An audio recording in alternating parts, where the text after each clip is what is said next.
नमस्कार और स्वागत है आपका यूपी न्यूज 9 में। दोस्तों, आज से हम आपके लिए लेकर आ रहे हैं खबरों का एक नया शो, यूपी न्यूज टॉप 9, जिसमें दिन भर की 9 बड़ी खबरों के साथ मैं आयुष दीक्षित आपके साथ। चलिए डालते हैं नजर आज की 9 सबसे महत्वपूर्ण खबरों पर, जिन पर सबकी निगाहें टिकी हैं। सबसे पहले बात करते हैं राष्ट्रीय राजधानी दिल्ली की, जहां लाल किला विस्फोट मामले में जांच तेज हो गई है और कुछ बड़े खुलासे सामने आए हैं। पुलिस ने हमले के मुख्य संदिग्ध डॉक्टर मुजम्मिल को गिरफ्तार कर लिया है, जो हरियाणा की एक यूनिवर्सिटी में पढ़ाता था। इस मामले में एक और संदिग्ध डॉक्टर शाहीन के पूर्व पति ने भी कई अहम जानकारियां दी हैं। पुलिस को मुजम्मिल के फोन से विस्फोट की कई महीनों से चल रही प्लानिंग के सबूत भी मिले हैं। उधर देश के प्रधानमंत्री नरेंद्र मोदी भूटान दौरे से लौटकर LNJP अस्पताल जाकर घायलों से मुलाकात की और उनके शीघ्र स्वस्थ होने की कामना की।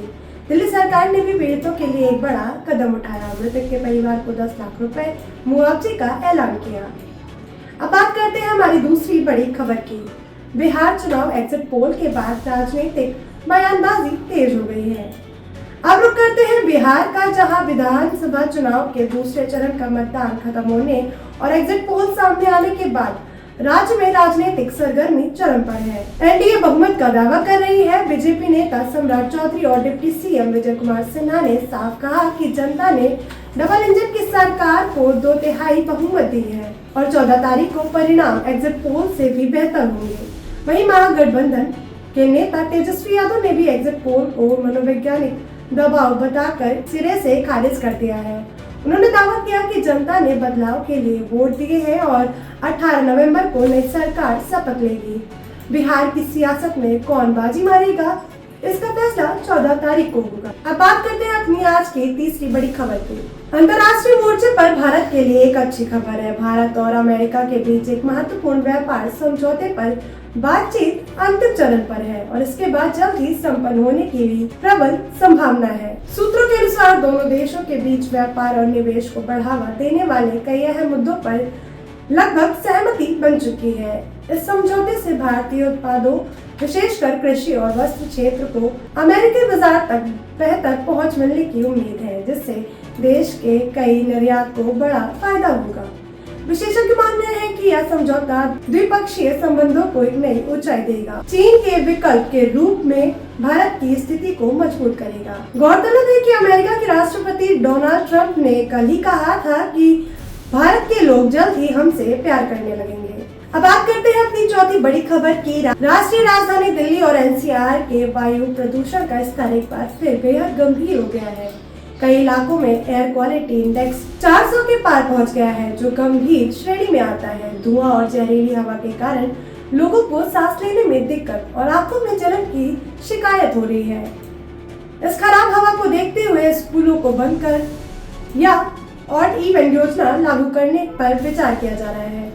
मौसम विशेषज्ञों ने कहा है कि हवा की धीमी गति के कारण प्रदूषण के कण सतह के करीब जमा हो गए हैं, जिससे स्थिति में फिलहाल सुधार की संभावना कम है। अब रुक करते हैं अपनी पांचवी बड़ी खबर की ओर। बात करते हैं आंतरिक सुरक्षा की, जहां छत्तीसगढ़ के बीजापुर जिले में सुरक्षा बलों को एंटी नक्सल ऑपरेशन में बड़ी सफलता मिली है। आज सुबह हुई मुठभेड़ में सुरक्षा बलों ने 6 नक्सलवादियों को मार गिराया।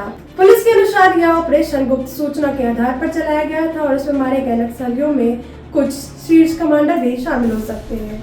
मुठभेड़ स्थल से बड़ी मात्रा में हथियार और गोला बारूद बरामद किए गए हैं। इस बड़ी कामयाबी को देखते हुए बस्तर संभाग में अलर्ट जारी कर दिया गया है। अब बात करते हैं अपनी छठी बड़ी खबर की। ताइवान में तूफान पुंगबोंग ने तबाही मचा दी है। लगातार बारिश और तेज हवाओं से हालात बिगड़ गए हैं। प्रशासन ने सुरक्षा के लिए 8,300 से ज्यादा लोगों को तटीय और पहाड़ी इलाकों से निकालकर सुरक्षित स्थानों पर पहुंचाया। एक दिन में 648 मिलीमीटर बारिश दर्ज की गई, जिसमें हजारों घर जलमग्न हो गए। स्कूल, दफ्तर सब बंद कर दिए गए, जबकि आपात टीम राहत कार्य में जुटी हुई है।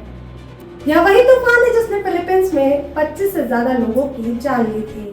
मौसम एजेंसी ने चेतावनी दी है कि खतरा अभी भी बाकी है। अब बात करते हैं अपनी सातवीं बड़ी खबर की। कार्लोस अल्काराज ने ATP फाइनल 2025 में टाइलरोन फ्रिट्ज को 3 सेट में मात दी। साल के अंत में फिर से नंबर 1 बनने के करीब स्पेनिश स्टार एल्क्राज ने ट्यूरिंग में फ्रिट्ज को 6-7, 7-5, 6-3 से हराया। इस जीत के साथ वे समूह में 2 नंबर से आगे हो गए और अब वर्ष अंत में वर्ल्ड नंबर 1 बनने के लिए सिर्फ एक और मैच जीतने को बचा है। मैच में उन्होंने 47 विनर्स शॉट लगाए, जबकि फ्रिट्ज ने 38 बनाए और फिर तीसरे सेट में दबदबा बनाया। यह जीत उनकी मानसिक और शारीरिक मजबूती को दर्शाती है। आइए बात करते हैं अपनी 8वीं बड़ी खबर की। भारत के खिलाड़ियों का फीडे वर्ल्ड कप 2025 में शानदार प्रदर्शन जारी है। गोवा में चल रहे फीडे वर्ल्ड कप में अर्जुन एग्रेसी, पी हरिकृष्णन और कार्तिक वेंकटरमन ने काले मोहरों से ड्रॉ खेला, जबकि आर प्रज्ञानंदा ने सफेद मोहरों से खेलते हुए डैनियल डुबो के खिलाफ एक संघर्षपूर्ण ड्रॉ निकाला। यह भारतीय शतरंज के लिए एक गर्व का क्षण है, लेकिन क्वार्टर फाइनल और आगे का सफर अब भी चुनौतीपूर्ण भरा है। चलिए बात करते हैं आज के आखिरी खबर की, जो बॉलीवुड के सुपरस्टार गरम धर्म से जुड़ी हुई है। बॉलीवुड के दिग्गज अभिनेता धर्मेंद्र हाल ही में अस्वस्थ होने के कारण मुंबई के ब्रिज कैंडी हॉस्पिटल में एडमिट थे। डॉक्टरों की टीम की निगरानी में उनका इलाज किया गया और अब वे पूरी तरह स्वस्थ होकर डिस्चार्ज हो गए हैं। इसी बीच कुछ राष्ट्रीय चैनलों पर उनकी मौत की झूठी खबर फैलाई गई थी, जिससे उनके फैंस में अफरा तफरी मच गई थी। परिवार ने इन अफवाहों को सख्त लहजे से खारिज किया और धर्मेंद्र अब अपने घर पर आराम कर रहे हैं और फैंस का आभार व्यक्त कर रहे हैं। तो दोस्तों, ये थी आज की टॉप 9 न्यूज़। आपको कैसी लगी हमें कमेंट में जरूर बताइएगा। हम रोज आते रहेंगे आपके लिए टॉप 9 न्यूज़ और यूपी न्यूज़ 9 पे। तो मिलते हैं आपसे अगले वीडियो में, तब तक के लिए नमस्कार, जय हिंद।